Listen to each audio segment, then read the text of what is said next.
बिना वजह के घबराहट का होना, क्या ये एंग्जाइटी है या कुछ और? अगर आपको बार बार बिना किसी कारण के, बिना किसी वजह की घबराहट की शिकायत हो रही है, घबराहट में क्या होता है, बेचैनी सी होने लग जाती है, धड़कन बढ़ जाती है, सांस में दिक्कत होने लग जाती है, ऐसा लगता है दम जैसा घुट रहा हो। ऐसी सिचुएशन बहुत सारे लोगों के देखी जाती है। लेकिन हमारा सबसे ज़्यादा ध्यान क्या जाता है कि यह बीपी की वजह से होती है या हार्ट की प्रॉब्लम हो गई। लेकिन जब आप जांच करवाने जाते हैं, किसी भी रिपोर्ट में कुछ भी नहीं आता है, लेकिन फिर भी आपकी घबराहट कंटिन्यू बनी हुई रहती है। तो आपके दिमाग में क्या क्या ख्यालात आते हैं कि भाई क्या पता नहीं क्या हो गया, किस वजह से हो रही है। तो इस घबराहट की वजह क्या है, इसके बेसिक रूट कोज क्या है, इसके बारे में डिस्कस करेंगे कि हो सकता है कोई ना कोई आपके कारण कोई ना कहीं कहीं छिपा हुआ हो। उसको खोजने की कोशिश कीजिए। डायरेक्ट आप मेडिसिन पे मत जाइएगा कि साहब मेडिसिन दे दीजिएगा, क्योंकि मेडिसिन अगर आपने स्टार्ट कर दी तो वो चलती रहेंगी। जब तक आप लेते रहेंगे तब तक ठीक रहेगा, फिर वापस आ जाएंगी। लेकिन इसके बेसिक रूट कोज को जानना जरूरी। होम्योपैथी यही कहती है, किसी चीज़ का इलाज अगर जड़ से किया जाता है तो उसके चांसेस वापस आने की नहीं रहते हैं। तो ये कोई एक आपके दिमाग की इमेजिनेशन नहीं है कि आपके दिमाग में सोचते ही घबराहट आने लग जाती है। ये बैकग्राउंड में चल रही हुई कोई चीज़ होती है। आपका जो नर्वस सिस्टम होता है ओवर एक्टिव हो जाता है, यानी कि आपका सेंसेशन जो नर्वस सिस्टम है वो सेंसिटिव हो जाता है। उस कंडीशन के अंदर आपको घबराहट होने लग जाती है। आप जांचें ईसीजी करवा लेते हैं, इको करवा लेते हैं, सब कुछ करवा लेते हैं, घबराहट को पकड़ ही नहीं पाते हैं कि आखिर क्यों हो रहा है। और बार बार ये सिचुएशन बनती है तो मरीज की लाइफ पूरी तरीके से इफेक्ट होने लग जाती है। तो चलिए उस खास कारणों के बारे में डिस्कस करते हैं कि इसके रूट कोज क्या है। तो पहली चीज है कि नर्वस सिस्टम, आपका जो तंत्रिका तंत्र है, अगर लॉन्ग टर्म्स के अंदर स्ट्रेस में रहा तो दिक्कत आ सकती है। क्योंकि हम आज की जो लाइफ स्टाइल है वो एक स्ट्रेस से भरी हुई लाइफ स्टाइल है। आप वर्क कर रहे हैं, काफ़ी मेंटल वर्क आपका अच्छा, तो ऑफिस में 8-8 10-10 घंटे वर्क कर लेते हैं, लेकिन ये नहीं सोचते कि हमारी फिजिक का क्या हाल है।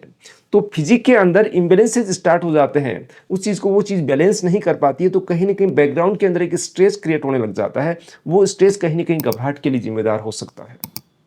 इसके साथ साथ में कुछ देर आप लंबे समय तक काम कर रहे हैं, लंबे समय तक आप नींद नहीं ले रहे हैं, नींद को आप रोक के रख रहे हैं, तो ये सिचुएशन आपके साथ नर्वस सिस्टम को इफेक्ट करके घबराहट की शिकायत हो सकती है।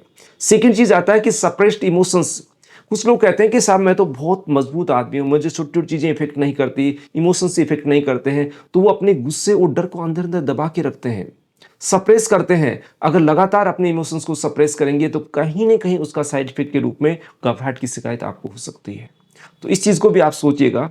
नेक्स्ट चीज आती है कि हार्मोन इंबैलेंस अगर आपकी बॉडी के अंदर हो रहे हैं तो भी दिक्कत आ गई। थायराइड हार्मोन्स इंबैलेंस हैं, पीसीओडी के अंदर आपको समस्या आ रही है, मेनोपॉज के अंदर महिलाओं के अंदर समस्या आती है, तो आपको घबराहट, बेचैनी और दिल धड़कन की समस्या होने लग जाती है। तो इन चीज़ों को भी नोट कीजिए। अगर किसी महिला के अंदर किस कंडीशन के अंदर धड़कन या घबराहट की समस्या आ रही है तो उसके हार्मोन से लिंक कर सकते हैं। या थायराइड इम्बैलेंस बहुत ज़्यादा है तो वहाँ पर वो लिंक कर सकते हैं। मान लीजिए किसी व्यक्ति को बार बार घबराहट की शिकायत है तो उनको थायराइड का जांच करवाना चाहिए, हार्मोन की जांच करवानी चाहिए, जिससे उनको पता चल सके घबराहट क्यों हो रही है। नेक्स्ट चीज़ आती है कि कुछ चीज़ लोग नशा करते हैं, नशे की वजह से भी उनको दिक्कत है। नशे में क्या करते हैं, बहुत ज़्यादा स्मोकिंग करते हैं, कॉफ़ी ज़्यादा यूज़ करते हैं, चाय ज़्यादा पीते हैं, अल्कोहल का ज़्यादा इस्तेमाल करते हैं, या कई तरीके के नशे वो यूज़ करते हैं। तो आप जब भी देखेंगे जो नशा उनके बैकग्राउंड में अगर चल रहा है तो कहीं ना कहीं कुछ चीज़ को सप्रेस कर रहा है। वो सप्रेशन ही आपके अंदर स्ट्रेस के लिए जिम्मेदार होता है, कोर्टिसोल हार्मोन को एक्टिव करता है, उससे वजह से आपको घबराहट और बेचैनी होने लग जाती है। अब ये चीज़ें होने के साथ साथ आपके दिमाग का भी एक पैटर्न सा बन जाता है, अंदर एक डर सा समाया हुआ रहता है, उसका इंप्रेशन बन जाता है। तो वो इंप्रेशन कभी भी आपको घबराहट के रूप में देखने को मिल सकता है। तो ये आपकी एक कंडीशंस डेवलप अंदर इम्प्रिंट हो जाता है कि आपके दिमाग के अंदर डेंजर चल रहा होता है। कई बार आपकी हिस्ट्री के अंदर कोई ट्रोमा, ऐसा डेंजर ट्रोमा की कंडीशन डेवलप होती है, वो ट्रोमा आपकी कहीं भी रिमाइंड होते ही घबराहट होने लग जाती है, बेचैनी होने लग जाती है।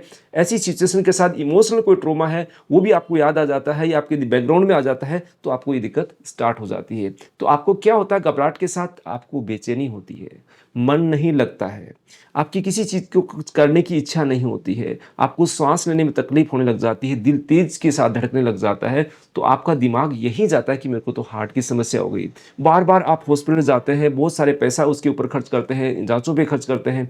कई बार मिस इंटरप्रिटेशन की वजह से या कुछ डॉक्टर भी नहीं समझ पाते हैं, तो आपके कार्डियक मरीज भी कई बार घोषित कर दिए जाते हैं। तो ऐसी समस्या घबराहट से बचने के लिए इसके बेसिक कोज पे जाना बहुत ज़रूरी है कि आपके बैकग्राउंड के अंदर किस तरीके के सिम्टम्स हैं, बैकग्राउंड के अंदर कोज क्या रहा होता है, और होम्योपैथी इसी पे वर्क करती है। नेक्स्ट वीडियो के अंदर मैं आपको घबराहट की ऐसी कुछ दवाइयाँ बताऊँगा जो आपके लिए काफ़ी अच्छी इफेक्टिव हो सकती है, किस किस कंडीशन में आपको यूज़ करनी चाहिए। तो नेक्स्ट वीडियो को आप ज़रूर देखिएगा। नेक्स्ट वीडियो के लिए हम मिलते हैं नए चैप्टर के अंदर। धन्यवाद फ्रेंड्स।